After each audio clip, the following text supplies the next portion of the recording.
When you're a company that's in the midst of a restructure like HBO Warner Brothers is, Discovery is, they're completely restructuring. They have a style they want to go with. They have a plan they want to go with. And it's all coming from the top. And these movies that don't fit into it, they're like, cool, we'll take a loss for a couple of years on paper, pay no taxes, save billions of dollars. And so it's just a game that they play. Don't watch this film if it becomes available to you, because you will not be able to get that stink off of you. And you might end up in a situation like they were at this theater where fights break out and police are there and get pepper sprayed. There's no reason. Again, nothing good comes of it. So just stay away from it.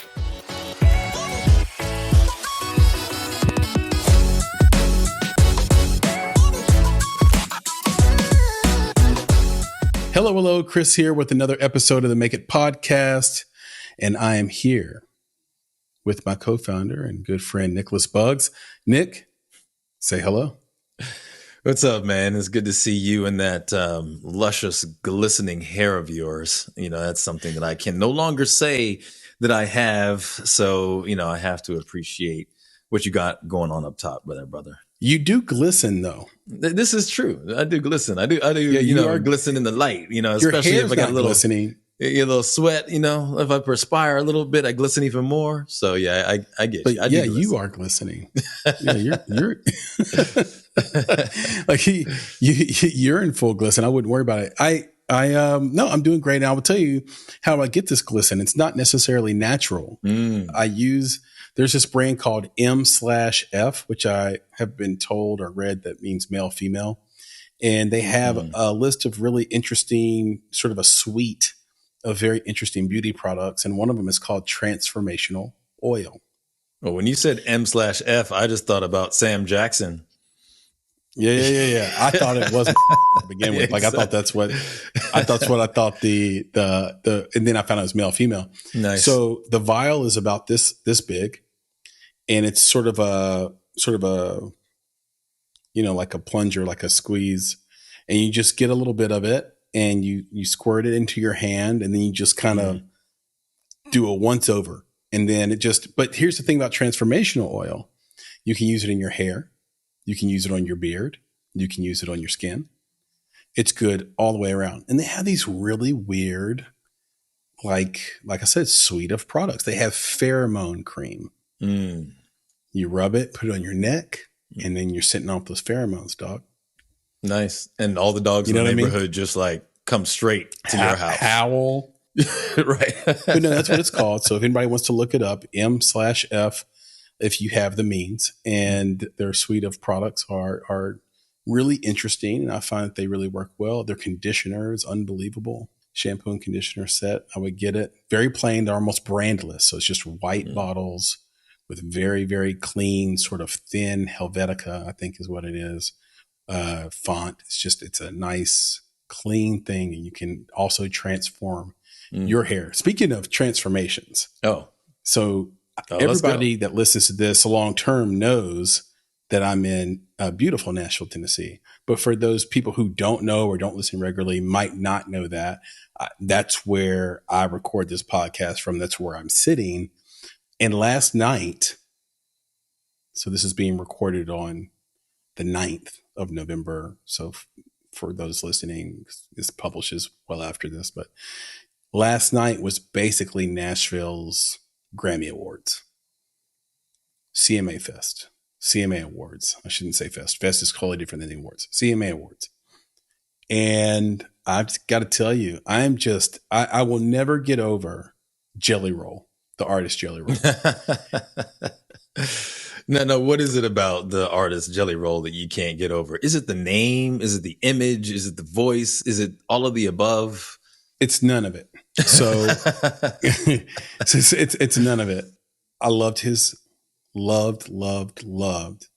acceptance speech. 39 years old, been in music for 20 years, wins an award for Best New Artist.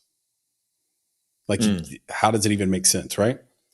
There is something poetic about a 39-year-old man winning New Artist of the Year. I don't know where you're at in your life or what you're going through, but I want to tell you to keep going, baby. I want to tell you success is on the other side of it. I want to tell you it's going to be okay.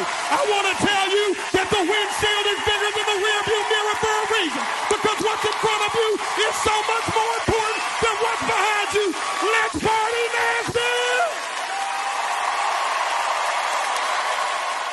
he gives a pulpit worthy motivational speech to the entire audience that will have you wanting. It felt like I was one of the players in Any Given Sunday with Al Pacino. And Oh, there you go. That's like, that's a I classic. was ready.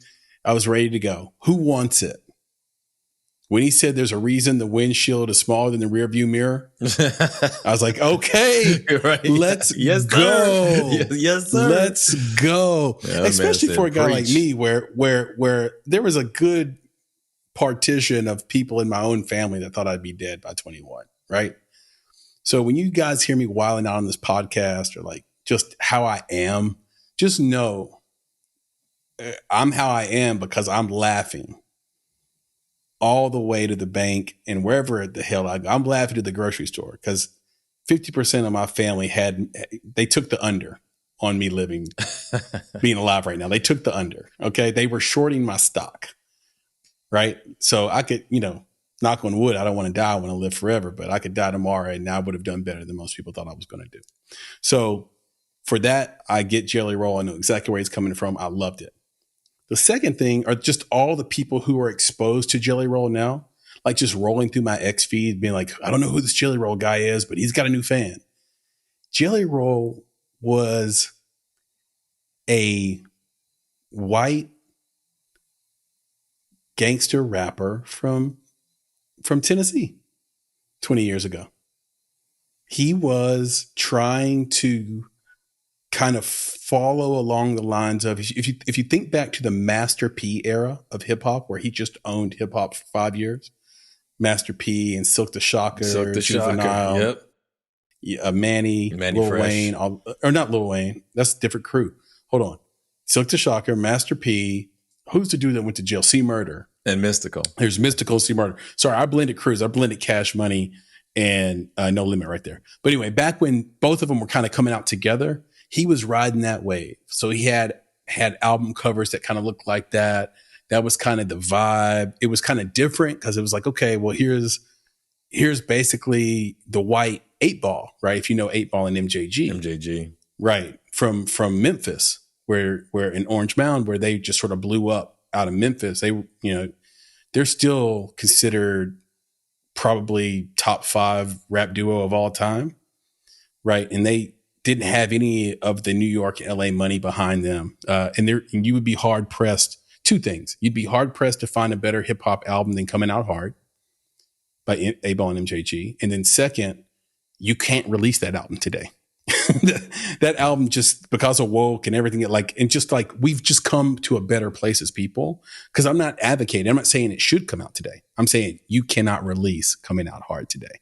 It's just not an album that would hit and be palatable. So anyway, that was Jelly Roll, and it worked for a little while. I remember him being around sort of when I was in high school, and that's like vibing off that, and then he kind of went away for a while. And then he just burst back on the scene. I've seen him everywhere. Like the last 5 years, he's been everywhere. Kudos to his publicist team. Kudos to his wife, who he gave thanks to, his entire team. And it just goes to show that you can have a second act. Like Darius Rucker was Hootie.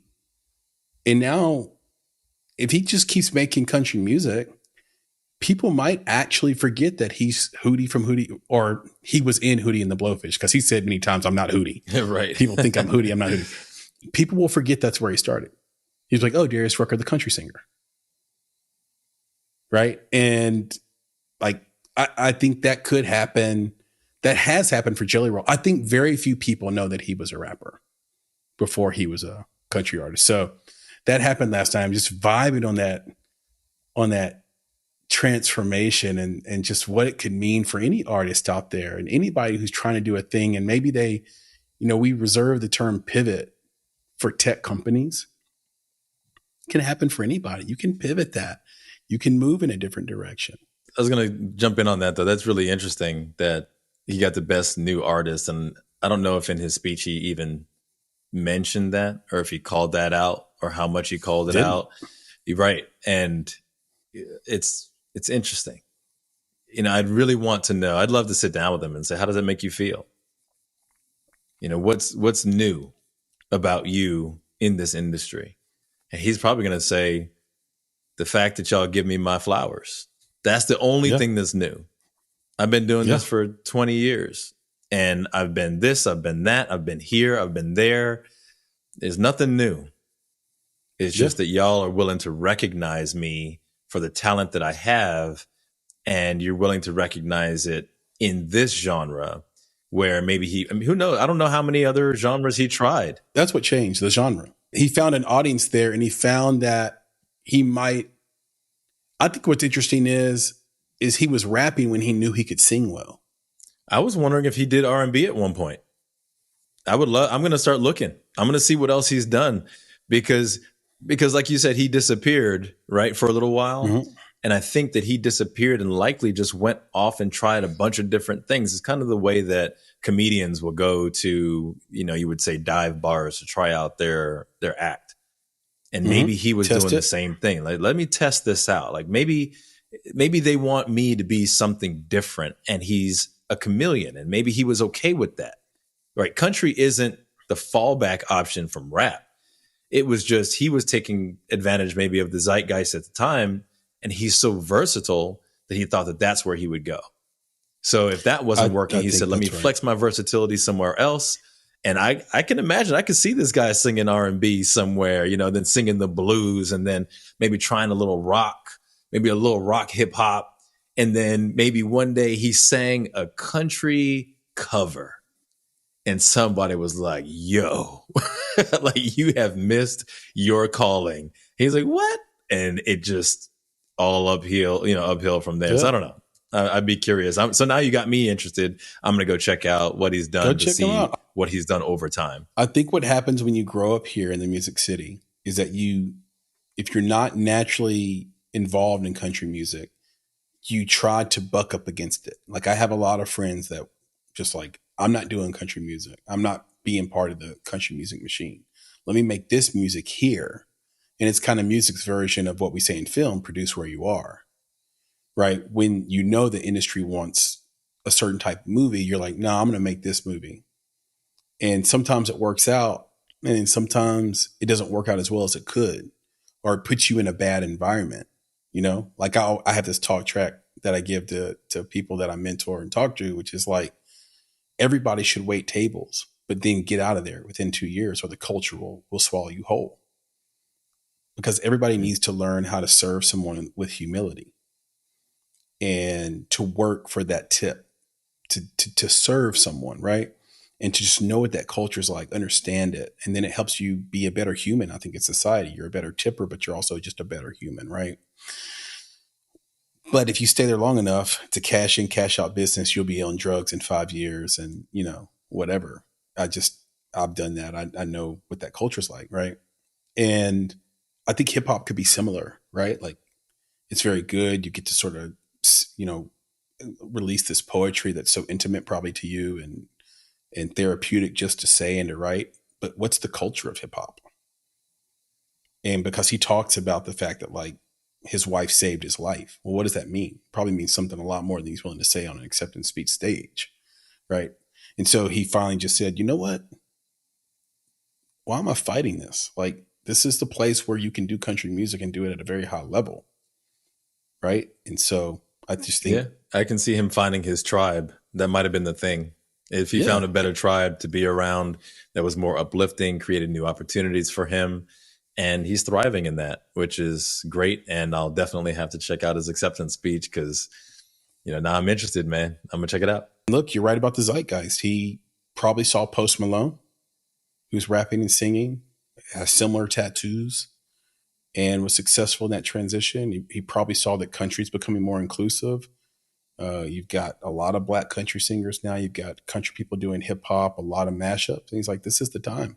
And timing is everything. So I mentioned kudos to his publicist because I just was thinking about the strike ending, which is kudos to all the actors and performers out there who finally are able to go back to work. I think it was harder on the actors than it was even for the writers because, first of all, I don't know if everybody realizes, I think they kind of intuitively understand it, but just to put a number on it or get close, approximation, there's only about 1,200 working writers in the industry. And so their solidarity cannot be matched by SAG, first of all. And they all know each other. It's like going to high school. And then second of all, you're dealing with far less people, so it's easier to resolve. And those people are all working, so they have sort of a longer runway, if you will, of finances. If you were just turned a SAG actor, you were running out of money. There are hundreds and thousands of members of SAG. So the solidarity isn't there. Not everybody voted to strike, like not even close. And so it's a much harder negotiation. And I think in turn, even though I'm so glad that the strike is over, I think in turn we'll see that they might have gotten not as good of a deal as the writers. That's not a popular thing to say. I think they got a better deal. I think they got the protections they wanted. I am curious to see what this language is around diversity, inclusion. I'm curious to see what the language is around renewal, since this is only a 3-year term. I'm curious to see what those increases are with the streaming. So there are some things that Fran Drescher kind of put out there as an official statement from SAG-AFTRA that are reason for applause, but there's no details yet. And so on the next Indie Talk after this one, I think there'll be details for us to talk about and sort of for us to examine. But there was this joke that everybody needed to like grab their umbrellas because it's about to rain on you from the publicist.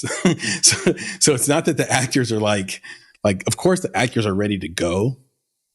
Shout out to Daniel Vega, shout out to Chris Green and all the people sort of in our circle that are like, yes, we're back to work.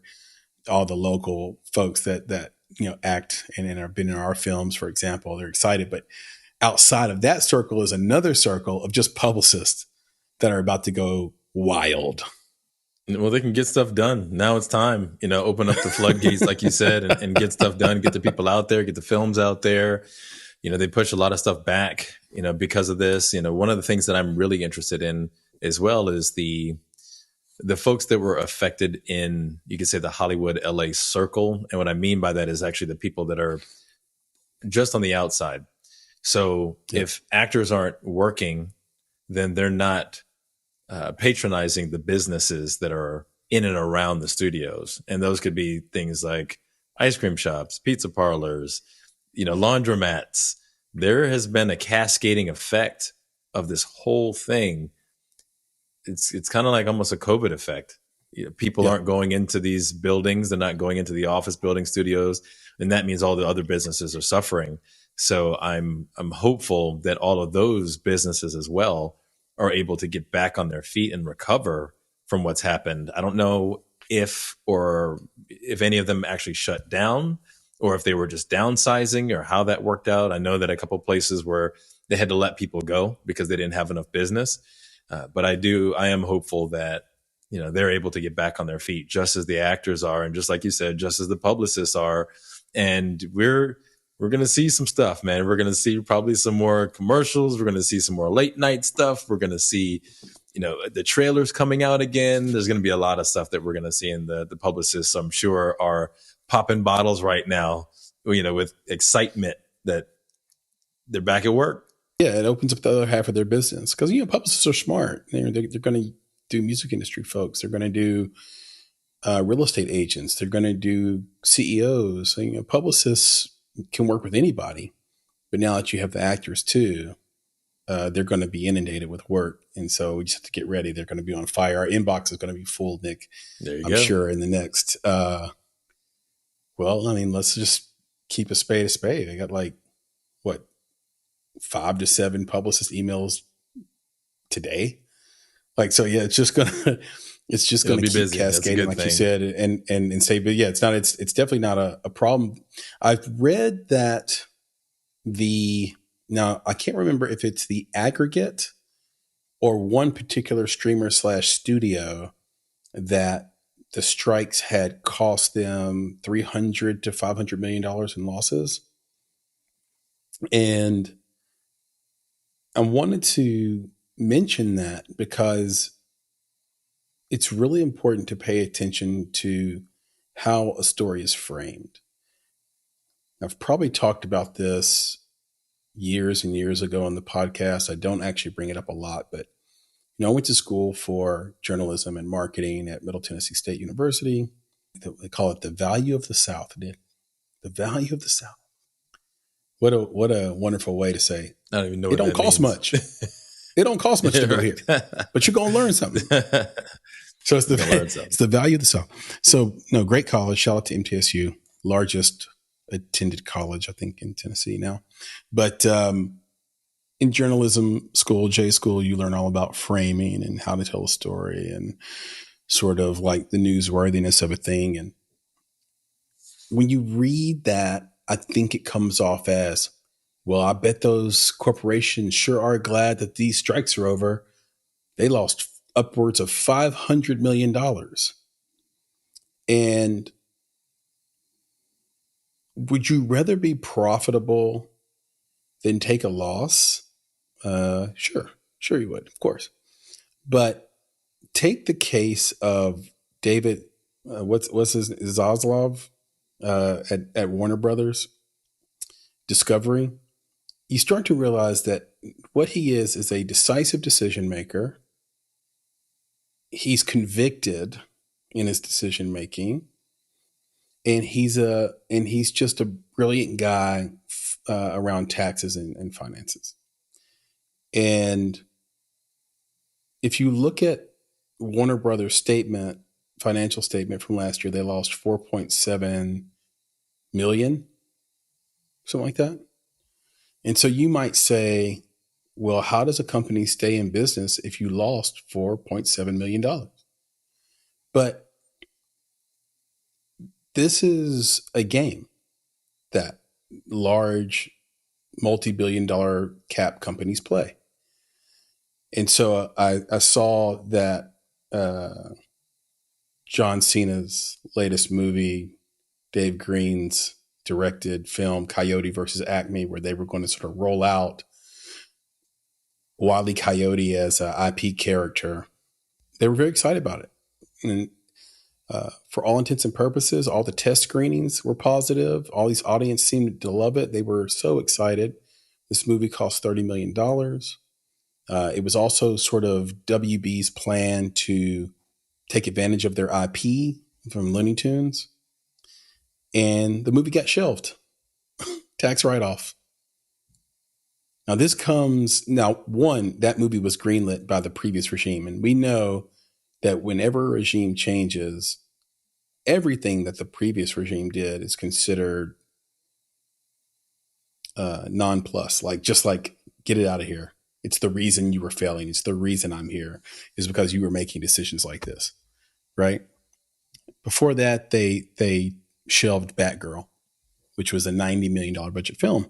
And so to the lay film person, they look at that and say, these guys are freaking insane. They're just going to throw away $120 million? No, it's not how it works. So if you take $120 million loss, let's just stick with Coyote versus Acme. So you take a $30 million loss. A couple of things happen there, right? They're in the 28% tax bracket because they're a multi-billion-dollar cap company, corporate tax 28%. So you multiply that, times the number, 30 million, and you come up with something like 8.4 million that you get back in tax gains by not having to pay that as income, right? But,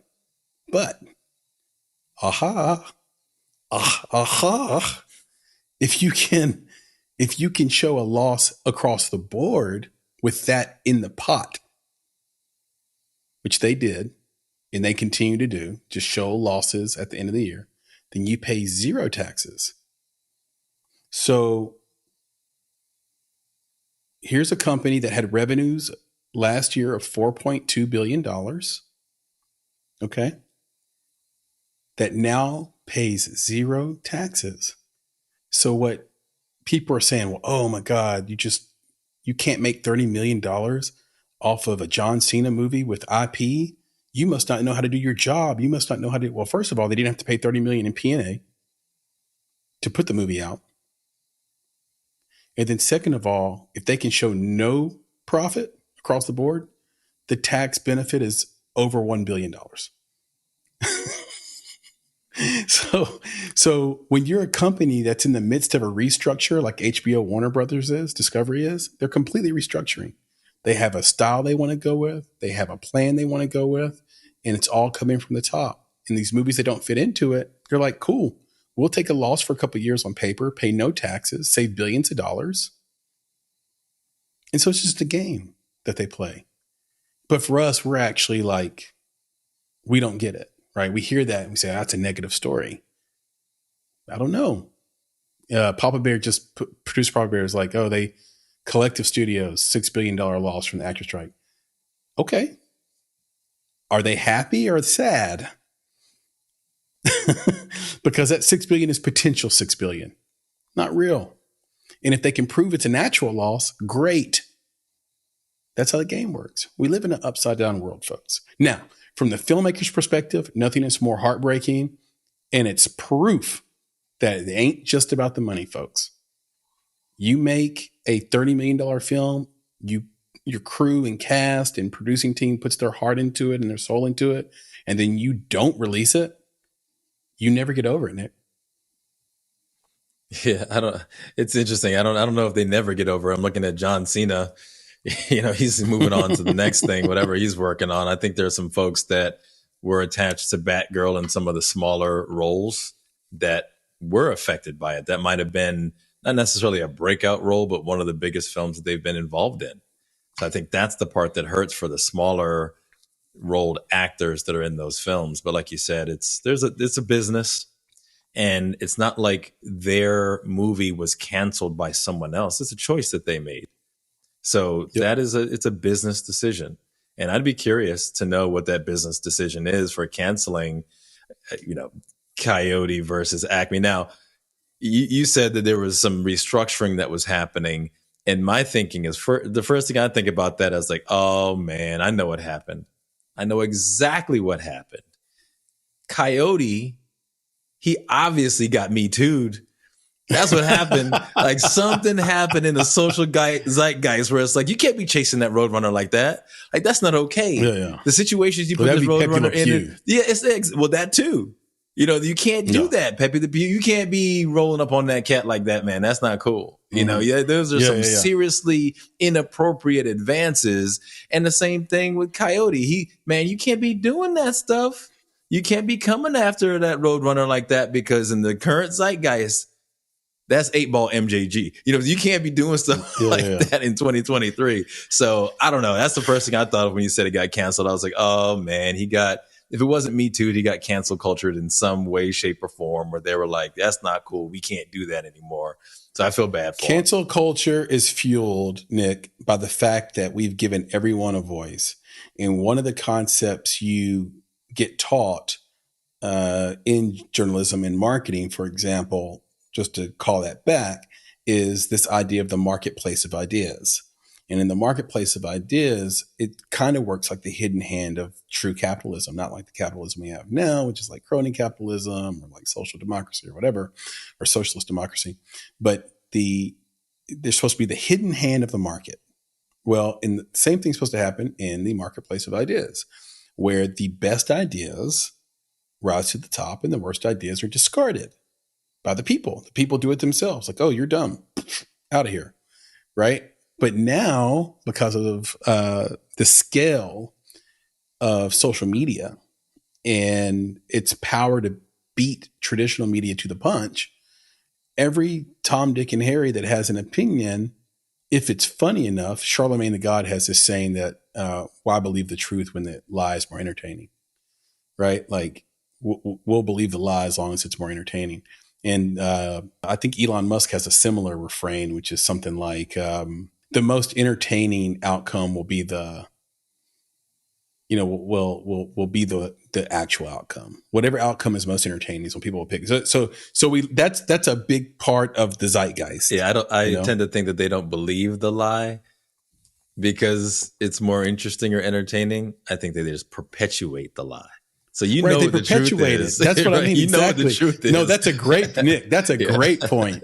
Because Yeah. I think that all these, yes, Nick, yes, that is a great way to put it. Because I think all these people know it's not true, but it's fun to keep playing the dozens on these people, basically, right? Like, and to keep the joke going and to keep the meme economy going and to push these things forward. And so that could have been a thing. Like we were talking about Jelly Roll earlier, right? Of course, there was one person, one dum-dum out of all these people congratulating him and on his side. It was like basically put up a picture of him and Post Malone together and said, now, you know, if these guys were black, they would not be getting the attention like this. It's like, come on. Interesting. Even if that's true, like, why shit on their parade right now? Like, why rain on it? Why pour salt on their success? Like, they're having success. They're having a moment. The fact of the matter is the population is 70+% white. They're white. They're talented. And it is what it is. You know, I'm sure Eminem wishes people would say he's the best rapper of all time, but they never will. And he has to live with that. Well, I think some people might not give that to him, but I give it to him. Well, you know, all time is difficult. He's but the hip hop world, one of the top ever. The hip hop. There are people in hip hop. Speaking of like Charlemagne, for example, he didn't even put him in the top 10. So I mean, I think that's a thing that black people do for like in hip hop culture, specifically. So not maybe me and you because we're not in hip hop culture. But in hip hop culture, Eminem has to fight for a mention. And those few guys that are honest about it, we'll bring him up. I think Joe Budden's been honest about it, for example. Well, I've seen him win the best rapper. I've seen him win those things where they do the poll or where they do the tournament style, the cipher. You know, when they do the tournament style voting, where it's like you vote, you know, for these two and who's the best, and then these two, and then who's the best, and those two go against each other. I've seen Eminem has won that. I think it ended up getting down to him and Jay-Z, and then he won it. It's always down to him and Jay-Z, right? Yeah, and I think you were saying something about cancel culture and the idea that everyone has, you know, I guess an opinion. For me, the cancel culture that's what comes drives into the picture, or what really for me what drives it is that you're not allowed to hurt anybody's feelings. Like that's right, it. because like, everybody can clap back at you. Everybody can talk back to you, and they can find their community, Nick. Remember, Uncle Phil used to talk back to Will all the time. You know, when Will would say something about his weight, he could talk back, he could clap back. But now it's like you can't even make that joke anymore because that's the new zeitgeist, is that you're not allowed to hurt anybody's feelings.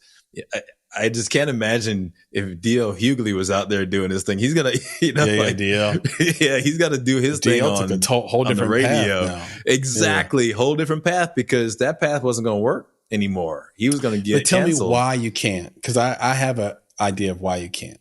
Why do you think you can't make the joke?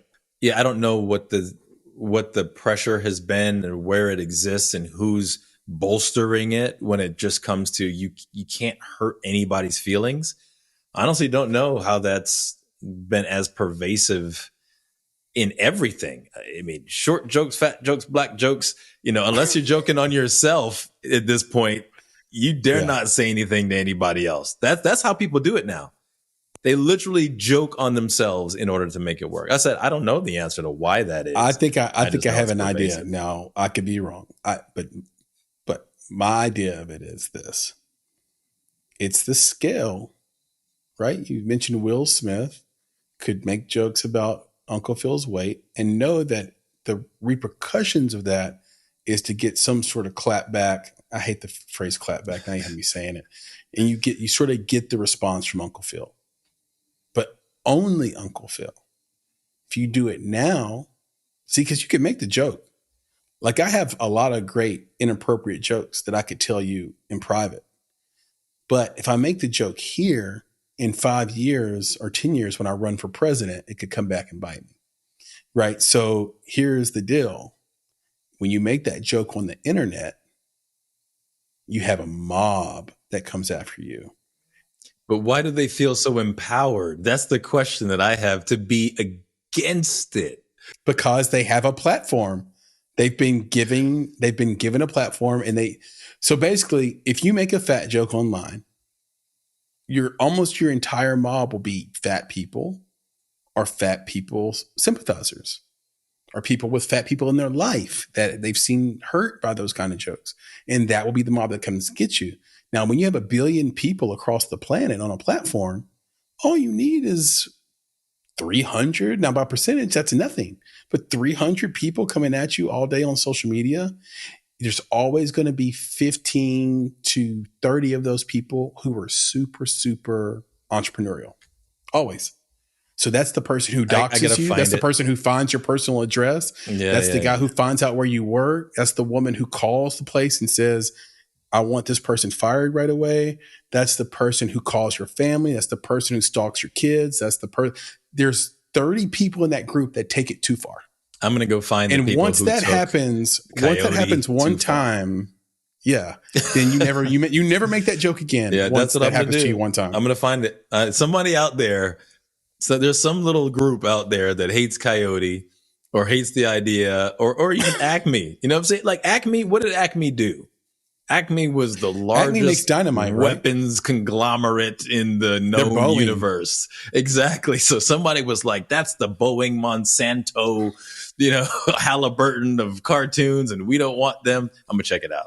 They got canceled. I'm going to figure it out. But there was a movie, one of those Silent Bob and Jay movies, where they literally hunted down people who talk shit to them online, and they went to each one of their houses, knocked on the door, read it, and said, "Did you say da da da da?"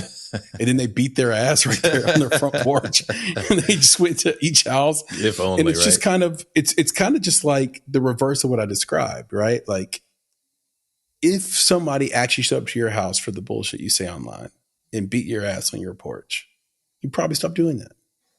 But we can't do. That's how it used to work. It didn't work that way anymore. You can't go to that many houses. You can't beat that many asses. You feel me? Like can't beat that many asses. You can't beat that many asses. Now, in terms of Coyote, one of the things that I should mention as well, just to be completely accurate to the story, is that the new direction they're going in, they've pushed their chips in on Dr. Seuss.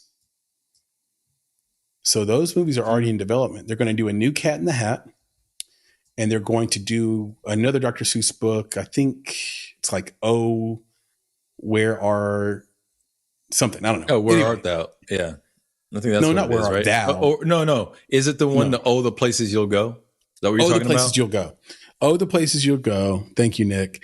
Dr. Seuss. They're going to make a movie out of that. And they're actually going to make like a world, like a universe out of that. So you're going to see a lot of like movies and spinoffs that come through that IP. And, to me, and your point that we've made over and over on this podcast is, but it is all IP. Yeah. And you're just making your choice about what IP you want your brand, your name, and your reputation tied to. Right. So that's all that is. We see this playing out with the Marvel movies at Disney right now. Like it's going in a direction that the audience doesn't necessarily like. This new Marvel movie is, I think, being described as weird at best. And it's kind of alienating some of their core audience members. But this is what happens when an executive or a team says, we're going to go in this direction and I'm going to stake my reputation and brand on this. This is what we're doing. And then when there's a regime change, they'll go in a different direction. Who knows how long Bob Iger, they took Bob Iger out of retirement. He said, come back and save us. Like we gotta figure this out. Come back and save the ship. And who knows, if Bob Iger is going to be able to do it. What is his style? Like this stuff really matters in the film business. This is why you have so many types of Batman. It's just a different way to tell a story. Everybody tells the same story a little bit differently with a little bit different flair and style and decisions. And then you have to wait and see, is the audience going to embrace it? Like, I'll give you a question. 5-second poll question, Nick. Do you think audience embraced Michael Keaton's Batman more or Christian Bale / Chris Nolan's Batman more? Because I would say those are the two most loved Batmans by far, right? That's almost impossible to say because of the time that they came out. And there are also great stories behind both of those characters or both of those portrayals of Batman. So more, I couldn't say at all. Those are just two. It's tough, right? Yeah, it's just they're different. They're completely different, but they're great. There's other ones that were in between that were not so great. That's easy to say. It's like, nah, that guy did not play Batman in the way that Batman aficionados might want it played. Or the Michael Keaton Batman had a certain level of darkness that others didn't. They kind of moved away from that and moved more comic book Batman. So depending on which side of the aisle you were on, you could hate either one. You could have said that Michael Keaton was too dark, and then you could have said that someone else was too comic booky. Who knows? But yeah, those two though, that's too difficult. Because I don't even know. I enjoy both of them, and I really couldn't say which one that I would embrace more than the other. But don't you find it remarkable that they're so vastly different but equally loved? I think that's kind of the point of the question. Is like, yeah, you can tell the same story in a vastly different way and have them both be loved if you tell that story the right way. Like, I think that's the lesson that we take away from it as filmmakers. Like, what's the right direction? We don't know, but we do know story is king. So if you have a great way to tell it and you have great performers, again, shout out to the actors and Fran Drescher and SAG, you have a shot at telling a story that people are just going to love. By the way, if you want a third option that's not film related, so completely esoteric option here, check out the album Born Like This by MF Doom. And I believe the song is called Batty Boys. Batty Boys. Go check out the song Batty Boys for a new take on Batman. And I think that one also works and is equally beloved. So we have left field right there. Left field. We have three versions of Batman that you will love. And I just think, the power of IP is the fact that you can tell a story that everybody knows, but you can put your own spin on it. Whereas if you start from scratch, it's slightly more difficult because people have to get used to the world first. And what studios and theaters have been telling us basically is that audience don't have the patience for it anymore.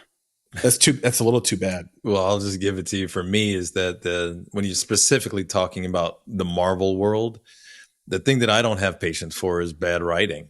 I'm just going to say what it is. It's not even the characters of those worlds. It's just tons of bad writing. And I think that on top of that, what you're getting is you're getting a lot of social commentary that seems to precede the storytelling.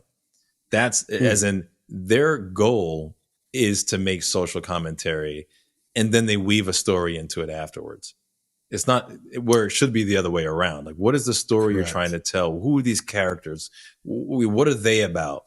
And I think it went the other way around. So every time I watch one of these Marvel shows, I see the same thing. The movies, I think they're moving in that same direction. So it's like, I don't want to see the next one that comes out. I'm skipping it. Just like I skipped half of the last several TV series that they came out with for the same reason. It's like, oh, this is garbage. Let me go watch a real story somewhere, because this isn't it.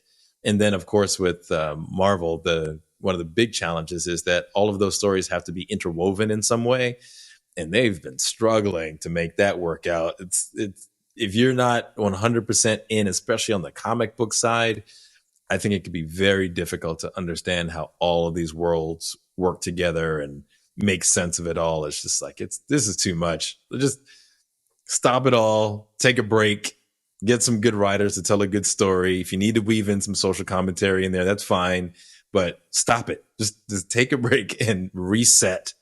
And then I think they can have a new life on the other side of this nonsense. So we'll see. I love the way you position that. Two things come to mind right away when you position that the way you do, in the sense of like, hey, should come first, then weave this other part in second.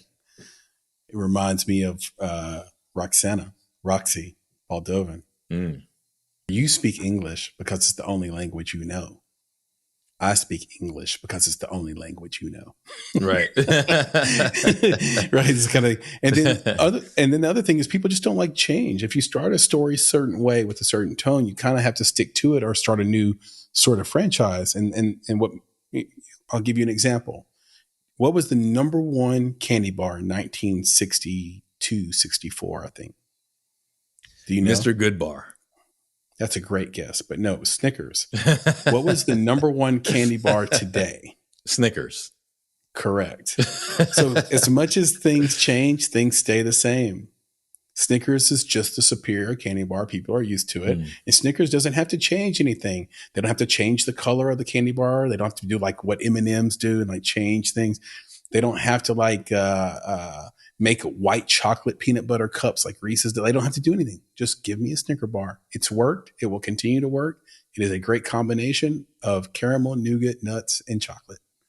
And it will always work. So speaking of trivia, we should bring on producer Papa Bear for a little bit of one of our favorite segments, I think. Things we should know. Papa Bear? Hey, guys. How are you doing? We're doing great, man. We're doing pretty good. I'm drinking some Calafino tequila tonight. Mm-hmm.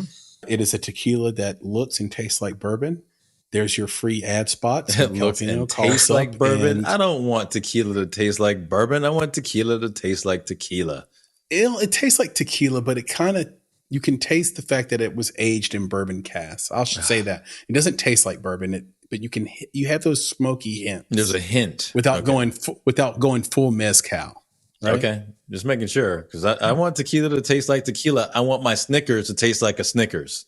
Got it? That's a great point. I don't disagree with you, but I recommend it to anybody. Again, Calafino, hit us up. I'm giving you a free ad right here. Everybody go out and get a bottle. You will not regret it. Yeah, go look on your front porch. I mean, there may be some out there right now. There probably is. Well, I don't know if you should know this or not, but one thing you should know is that when actors went on strike, no money's rolling in. So they got to do other things. But a lot of actors had previous lives. They had previous things to fall back on. So tell me, what actor has had a scientific paper published in the Journal of Chemical Education while in high school and another titled Frontal Lobe Activation During Object Permanence in the Journal of Neuroimage while at Harvard's Laboratory of Infant Study in the Department of Psychology? Does that sound like an actor to you, or does that sound like a scientist misplaced? That sounds like Mayim Bialik. Yeah, I was going to say Mayim Bialik as well. And producer Elise says she has a guess. So I was going to guess Mayim Bialik, or I was going to guess the actor from the show, The Good Doctor, who I hear is actually really, really brainy. Yeah. But I don't know his name. But if I get it, but if that's his name and he's the same actor, I want to get points from you, Papa Bear. Well, okay. Well, both of those are really smart people, and I'm sure they've done some great things in their past. But no, wait, can we get a clue? Oh. Is this a modern actor or is this an actor from It is a modern actor. Yeah, this person went to Harvard between 1999 and 2003. Okay, so a little older than I was thinking. Okay. I don't know. Who is it? Is it Ross from Friends? No. He went to Harvard, right? What's his name? Yeah, but he was a paleontologist. Okay, so it's a little. He wasn't a neuroscientist. I'll give you one hint. It's a woman. Oh, God. Okay.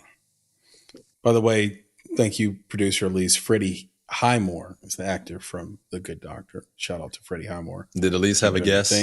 She's already looked it up, probably. Elise is not the type of person to cheat, but because she's not the type of person to cheat, she's most likely to get away with cheating. That's the paradox. That's the paradox of life, right? Oh yeah, her guess is Natalie Portman. Yeah, and that's correct. It's Natalie Portman.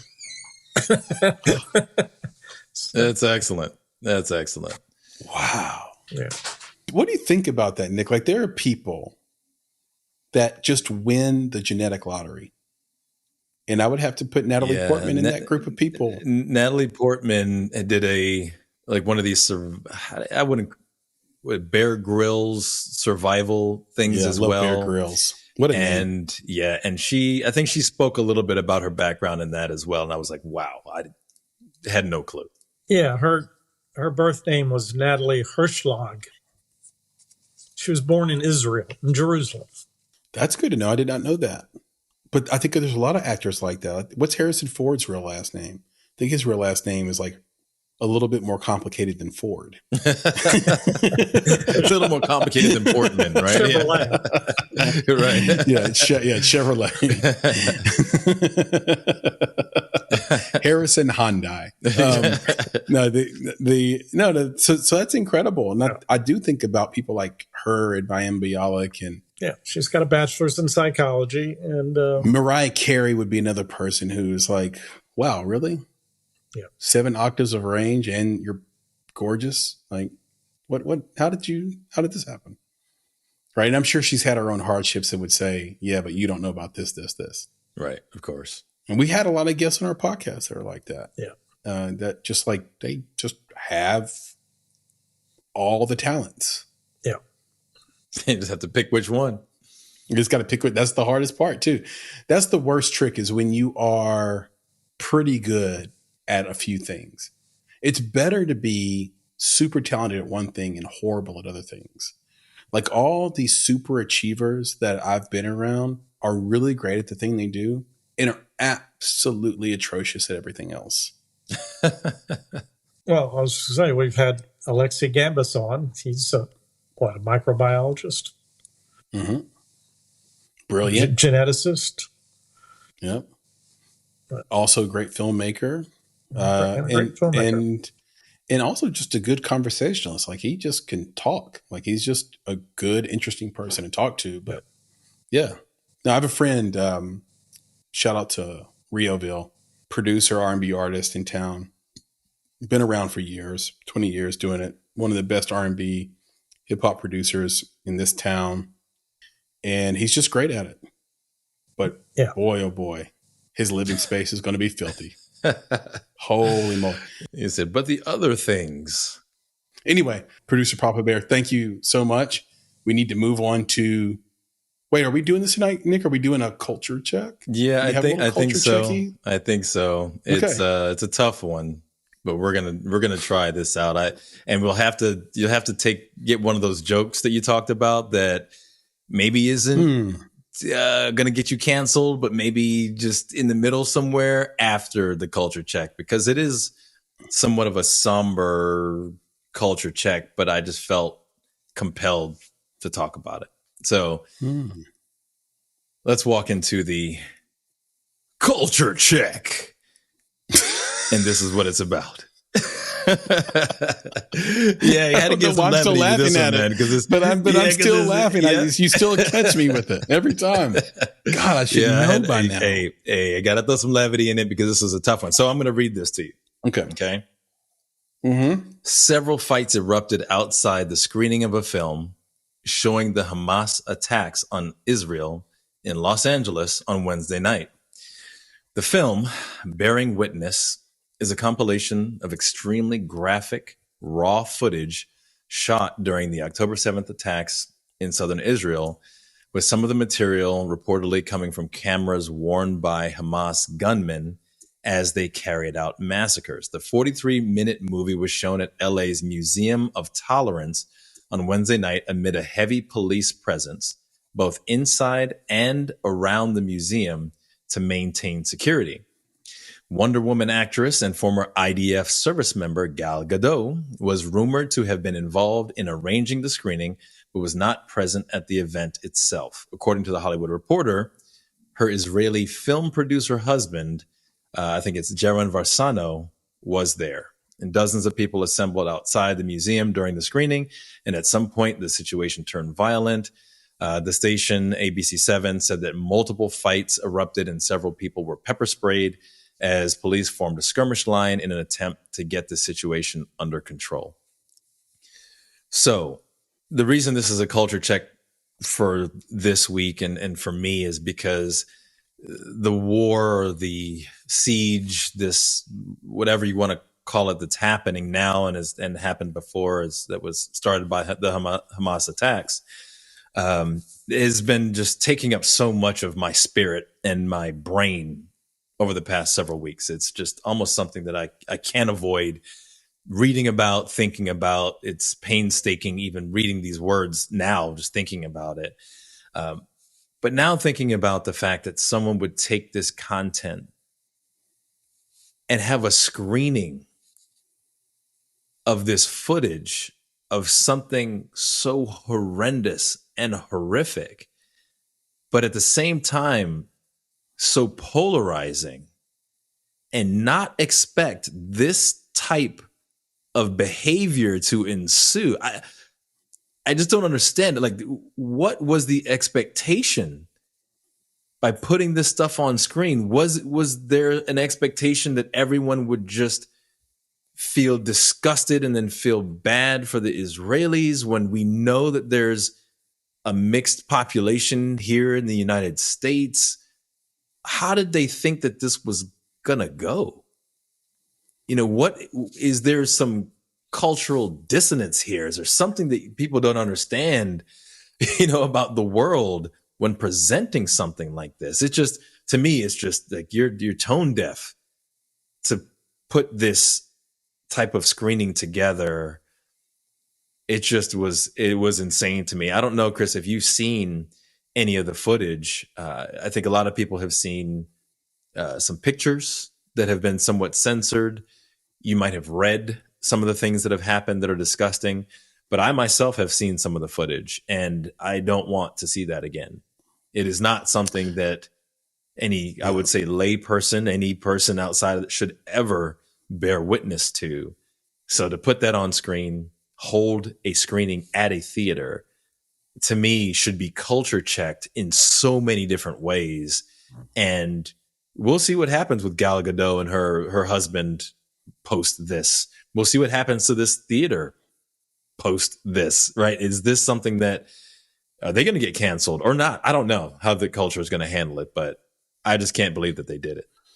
There's a lot to dig into there. I've purposely avoided the video and the imagery. I have read a lot about it, and I've heard a lot about it, and heard and read very, very graphic descriptions of what Hamas has done. A couple of things to dig into here, though. One, we mentioned earlier, timing is everything. So to show the film sort of at the height of everyone's fervor and the height of everyone's sort of protest can proven to be inflammatory. Like, it's going to, create a cultural mix-up, which is kind of what happened there. Now, location is important and industry is important. I don't think they're going to be canceled. This is a Israeli-friendly industry. Even though you have had actors come out and be sort of, but let's look at Palestine. We were talking about that when I was in it. This is like a unusual indie talk or unusual conversation, because I've mentioned journalism school a lot, but we were talking about the framing of Palestine versus Israel back when I was in school in 2008, 2007. So again, the more things change, the more things stay the same. We were always talking about that, but this isn't really about that, because there's Palestinians and then there's Hamas, and they're not the same. If we take our own community, for example, Nick, there's Black folks, and Don't go there's Chris Rock. Well, you could go Chris Rock. I wasn't going to, Thank but there's black folks, and then there's people who are like the Brotherhood of Islam in the black community, right? And so basically, that's that Martin Luther King Jr., Malcolm X divide, right? That splits our community still to this day. And by the way, getting real tired of people calling him Martin King. The people who are on the other side of it are disrespecting him on platforms, major platforms, in debates, where the sort of Ibram X. Kendi supporters keep calling him Martin King. Stop it. Come on now. You wouldn't even be able to speak on the platform without him. Call him Martin Luther King. Call him Dr. Martin Luther King. And Dr. Yeah, at minimum, Right. do not call him Martin King.